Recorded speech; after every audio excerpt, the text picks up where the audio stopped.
দিন, দিন বাংলাদেশের ক্রিকেটটা জঘন্য থেকে জঘন্য হচ্ছে। ঘরের মাঠে বাংলাদেশ আয়ারল্যান্ডের সাথে যেভাবে হারলো এবং চট্টগ্রামের পিচটা হচ্ছে ব্যাটিং পিচ এবং ব্যাটিং স্বর্গ।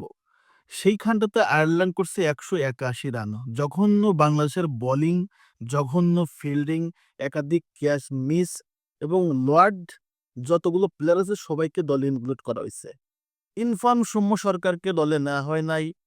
এই যে রিসেন্টলি আমরা দেখলাম রাইজিং স্টার এশিয়া কাপ হলো, সেখানে দুর্দান্ত বল করা লিপন মন্ডল, দারুণ ব্যাট করা হাবিবুর রহমান সুহান, এই টাইপের প্লেয়ারদেরকে বাদ রেখে বাংলাদেশ দল ঘোষণা করে আমাদের লর্ড, আমাদের হচ্ছে বিসিবির নিয়োগকৃত নির্বাচক, আমাদের হচ্ছে লিপু সাহেব। তো সে তো তার জঘন্য ইন্টেলিজেন্ট মানুষ, কোনো সন্দেহ নাই। সে বাংলাদেশ দলের এই দায়িত্বটা পেয়ে হাতির পা দেখে ফেলছে। তো এই জঘন্য টিম নিয়ে বাংলাদেশ আয়ারল্যান্ডের সাথে যেভাবে হারলো ৩৯ রানে, বিশাল ব্যবধানে হারলো ঘরের মাঠে, এটাকে বলা হয় হচ্ছে একদম বাংলাদেশের, এটা হচ্ছে হরিফিক একটা কাল চলতেছে ক্রিকেটের। একটা সময় ক্রিকেট ডেভেলপমেন্ট হচ্ছিল, এখন ধাপে ধাপে ক্রিকেটটাকে কিভাবে টেনে হিসেবে নিচে নামানো যায় সেই পরিকল্পনাতেই ব্যস্ত বাংলাদেশ ক্রিকেট বোর্ড এবং এই নির্বাচকরা। যেখানে আয়ারল্যান্ড ভাই ১৮১ রান করে, এই পিচে বাংলাদেশ কিভাবে ৫০ রানের ভিতরে ৫-৬টা উইকেট ফেলাই দেয়, এটা কি আপনি কল্পনা করতে পারেন? এটা কি আসলে ভাবা যায়? একই সিমিলার টাইমে একটা খেলা হচ্ছিল পাকিস্তান শ্রীলঙ্কা। যদিও পাকিস্তান আসলে শেষ সময় হেরে গেছে। কিন্তু পাকিস্তান আসলে সেম একটা পজিশনে ছিল, ৫০ রানের ভিতরে ৪টা উইকেট পড়ে যায়। সেখান থেকে কিন্তু সালমান আলী আগা এবং মোহাম্মদ নওয়াজ একটা ব্রিলিয়ান্ট পার্টনারশিপ করছে। তার ভিতরে কিন্তু উসমান খানের একটা দারুণ পার্টনারশিপ ছিল। যার কারণে ম্যাচটা কিন্তু দারুণভাবে আসলে কামব্যাক করে পাকিস্তান। শেষ ওভারে ১০ রান ছিল, নিতে পারে নাই। কিন্তু বাংলাদেশ যেভাবে হারছে একমাত্র ব্যাটিং হিসেবে, তহিদ হৃদয়ের ৮৩ রান ছাড়া কারোর ব্যাটে রান নাই। হ্যাঁ, বাংলাদেশের প্রাপ্তি অল আউট হয় নাই। বাংলাদেশের প্রাপ্তি হচ্ছে অল আউট হয় নাই। তহিদ হৃদয় ছাড়া বাকি আমাদের টপ অর্ডারের ব্যাটসম্যান তানজিদ হাসান তামিম একটা মূর্খ মার্কা একটা প্লেয়ার। একদিন রান পায় তো ১০ দিন রান পায় না। মানে সে প্রত্যেকটা বলে মারতে যায়। মানে দুনিয়ার সবচেয়ে সেরা ব্যাটসম্যান হেইডেন গিলক্রিস্টের উপরে সে বল আসলে মারতে যায়। তো মাথা মোটা মূর্খ টাইপের আসলে একটা ওপেনার যদি থাকে, এটা হলো তানজিদ হাসান তামিম। থার্ড ক্লাস লেভেলের মূর্খ। এরপর হচ্ছে পারভেজ হাসান ইমন, আরেকটা লট, আরেকটা মূর্খ, আরেকটা হচ্ছে আহ কি বলে এটারে, গ্রামের ভাষা হচ্ছে third class, third class, third class. Saif হাসানকে নামানো হয়েছে অন ডাউনে, যে সাইফ হাসান ছিল হচ্ছে ওপেনার হিসেবে। লিটন কুমার দাস অন ডাউনে মেবি ছিল। লিটন কুমার দাস বাংলাদেশ দলের ক্যাপ্টেন, বাবারও এটা রান নাই।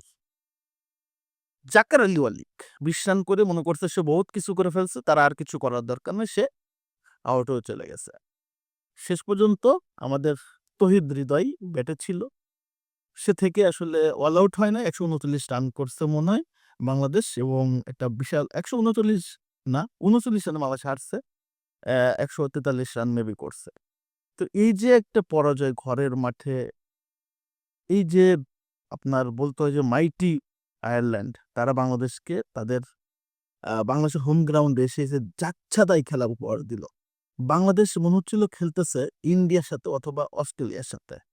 বাংলাদেশ আয়ারল্যান্ডের সাথে খেলছে বলে মনে হয়েছে না। মনে হচ্ছে বাংলাদেশ বাংলাদেশ, আর প্রতিপক্ষ আয়ারল্যান্ড দলটা হচ্ছে অস্ট্রেলিয়া বা ইন্ডিয়া। যেভাবে আয়ারল্যান্ড ব্যাটিং, বোলিং, ফিল্ডিং এ বাংলাদেশকে ডমিনেট করছে।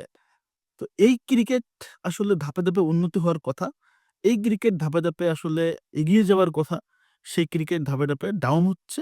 Bangladesh cricket board, board management, Bangladesh প্রধান নির্বাচক এবং আমাদের ক্রিকেটারদের গুয়ে ভরা মাথার এই যে ব্রেনের কাছে বাংলাদেশ ক্রিকেটটা ধাপে ধাপে আসলে ডেভেলপমেন্টটা হচ্ছে না, ডাউনফল হচ্ছে। সো ফ্যান্টাস্টিক আয়ারল্যান্ড, অনেক অনেক শুভেচ্ছা বাংলাদেশ ক্রিকেট দলকে।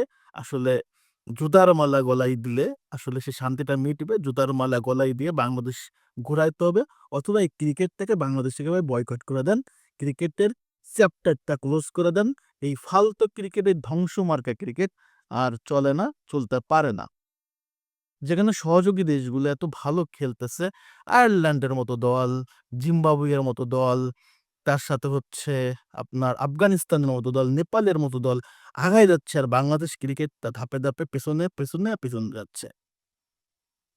এটা হচ্ছে বাংলাদেশ ক্রিকেট। সো জঘন্যতম ম্যাচ দেখলাম একটা। ক্রিকেটারদের মেন্টালিটি মনে হয় যে জোর করে মাঠে নামানো হইছে। তাদের কোনো খেলার ইচ্ছা নাই, জোর করে নামানো হইছে। শরীফুলের বোলিং দেখলে মনে হয় যে জোর করে তাকে নামানো হইছে। রান বাবা, রান বাবা কাকে বলে? বলে গেলে রান দিতেই থাকে। সো ডিসঅ্যাপয়েন্টিং একটা ম্যাচ, হতাশার একটা ম্যাচ। বাংলাদেশ শেষ করলো আয়ারল্যান্ডের সাথে। ১ম ম্যাচ বাংলাদেশ পরাজয় ঘরের মাঠে। হতাশ।